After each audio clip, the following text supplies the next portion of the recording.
Your energy bill, your country's foreign policy, your winter heating, all of it decided in one place. And it is not the Middle East. While the world watched electric cars fill parking lots and politicians stacked climate pledges at every summit, a different story was unfolding. One nobody named. The largest energy export empire in modern history. Built without a single war, without a flag planted on foreign soil, without one barrel nationalized. Just shale rock buried 2 miles underground, private capital, and a terminal system along the Gulf Coast. A system that now decides how warm Europe stays this winter, how much fuel Asia burns this quarter, and how much leverage Russia wakes up with every single morning. This is how it happened. And this is why it changes everything you thought you knew about power. To understand how we got here, stand in Berlin. Winter 2022. Russia has just invaded Ukraine, and Europe, the most economically sophisticated bloc on the planet, suddenly realizes something uncomfortable. It spent 30 years building a catastrophic vulnerability. On purpose. 45% of all its natural gas flowing from one country. One country it is now sanctioning. One country that just turned the tap. Energy bills triple within weeks. German factories shut down production lines that had run for decades. And the politicians who once championed Moscow pipeline deals now stand in front of empty terminals. No plan, no backup, no alternative. They needed a savior, fast. And the savior did not speak Russian. Natural gas, chilled to minus 160 degrees, becomes liquid. And liquid fits on a ship. Ships cross oceans. That is LNG. Simple concept, world-changing in practice. In 2021, America supplied just 27% of Europe's LNG. By 2023, nearly half. By 2025, 58%. Less than 4 years to replace an entire Russian energy relationship Europe spent 3 decades and hundreds of billions of dollars building. Every week, American tankers crossed the Atlantic. Every week, European terminals offloaded American gas into the continent's heating grids. Russia's pipeline share collapsed from 40% of EU gas in 2021 to just 6% by 2025. And in January 2026, the European Union voted to ban Russian gas entirely. The pivot was not just complete, it was permanent. Now here is the number that changes the entire story. In 2024, the United States produced 13.3 million barrels of crude oil per day, an all-time record for any country in history. Saudi Arabia, the name that defined oil power for 50 years, produced just 9 million. Russia, 9.2 million. America has been the world's largest oil producer every single year since 2018, and it is not close. No government program drove this, no national oil company, no state directive, no 5-year plan. Just private companies, private capital, and one geological formation in West Texas. A formation that turned out to be the most productive oil field in the history of human civilization. Nobody voted for this. Nobody announced it. It just happened, well by well, year by year, until the map of global energy power quietly, completely redrew itself. The Permian Basin, West Texas and southeastern New Mexico. Flat, dry, unremarkable land. And yet, in 2024, it pumped 6.3 million barrels every single day. Nearly half of America's entire national output from one basin. That single region now outproduces every OPEC member state except Saudi Arabia itself. And the reason it keeps growing while OPEC struggles is not geology, it is precision. AI-guided drilling systems optimize every well placement in real time. Producers extract more from each well every year while cutting costs. The average break-even price in the Permian sits around $62 a barrel. Saudi Arabia needs oil above $80 just to balance its national budget. That $18 gap is the quiet engine of American energy dominance. And it widens every time a Permian engineer finds another efficiency the Saudis cannot match. Europe was not the only continent recalculating everything. Japan, South Korea, India. For decades, they built their energy systems around Gulf oil. Expensive, politically unpredictable, and often hostage to OPEC decisions made far away. American LNG offered something different, something none of those suppliers ever had. Price stability, locked into long-term contracts, reliable delivery, and a supplier with no history of using energy as a weapon. Asia's share of U.S. LNG exports jumped from 26% in 2023 to 33% in 2024. South Korea signed decade-long agreements. India increased American crude imports year after year.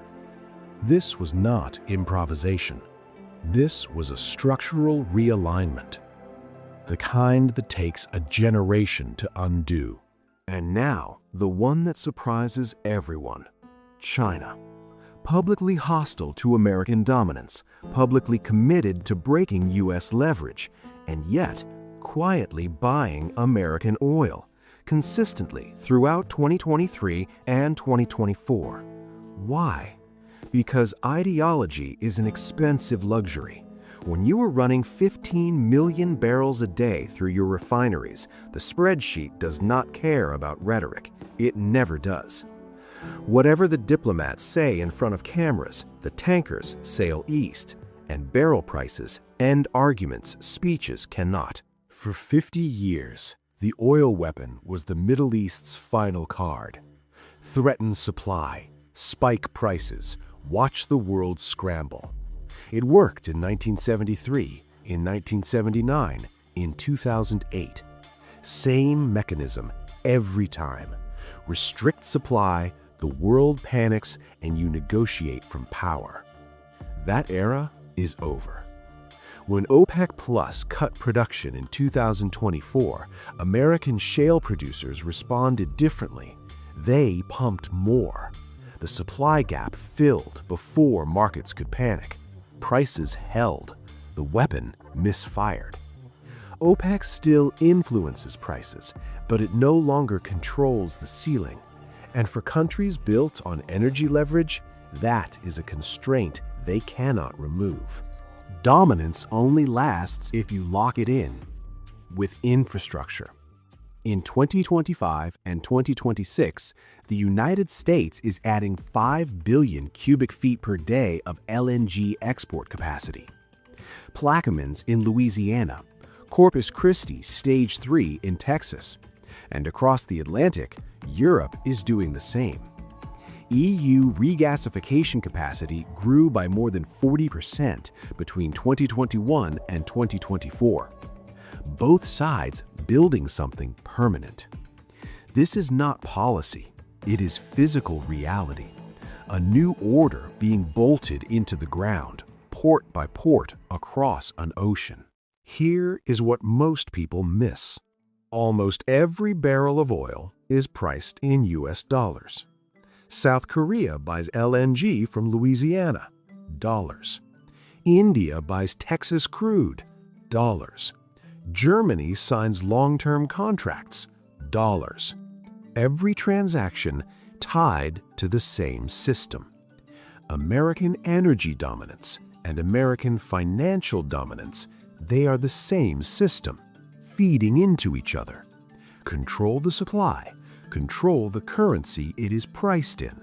Hold both levers at once. That is not coincidence. That is architecture. Now here is where it gets complicated, and where most people stop being honest. More drilling means more carbon. That is real. Critics are right about that. But there is another side. US LNG replacing Russian gas reduced methane leakage. Old infrastructure leaked far more. And Europe's coal use fell sharply after 2022 because affordable gas gave it a bridge. So the real debate is not simple. It is not clean versus dirty. It is which fuels, from where, under what rules. Now look at the map as it actually exists. Europe, 58% of its LNG from the United States. Russian gas, banned. Japan and South Korea locked into long-term contracts. India increasing imports. China buying anyway. All of it settled in dollars. All of it flowing through American infrastructure. The world does not run on ideology. It runs on energy security.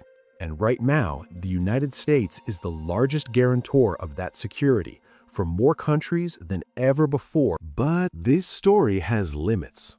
Hard ones. Permian production growth is slowing. The best drilling locations are being used. Efficiency gains are harder to find. And if oil prices stay low, investment slows fast. At the same time, Europe is changing. Renewables rising from 16% in 2022 to over 20% by 2024. These LNG contracts, they are bridges, not permanent preferences. So this dominance, it likely lasts a decade. Right now, the verdict is clear. Russia's energy leverage over Europe is gone, not through war, through tankers and policy. NATO's energy security now runs through Louisiana and Texas, not pipelines through Belarus. The petrodollar system stronger than before. American production still breaking records, and all of it happening quietly. We won the energy war that began on February 24, 2022, without firing a shot, without most people even noticing. And whether that feels like a victory or a risk is a question worth sitting with. You just watched the fastest energy realignment in modern history since 1973. And this time, there was no embargo, no war, no declaration, just technology, capital, and ships crossing the Atlantic every 72 hours. European survival, Asian security, global finance, all tied to decisions made in Midland and Houston. That is what a modern energy empire looks like. No flags, no armies, no pipelines to defend. Just delivery, on time, at scale, to whoever needs it most. And right now, that is most of the world. Subscribe to Capital Atlas. This is where power actually gets explained.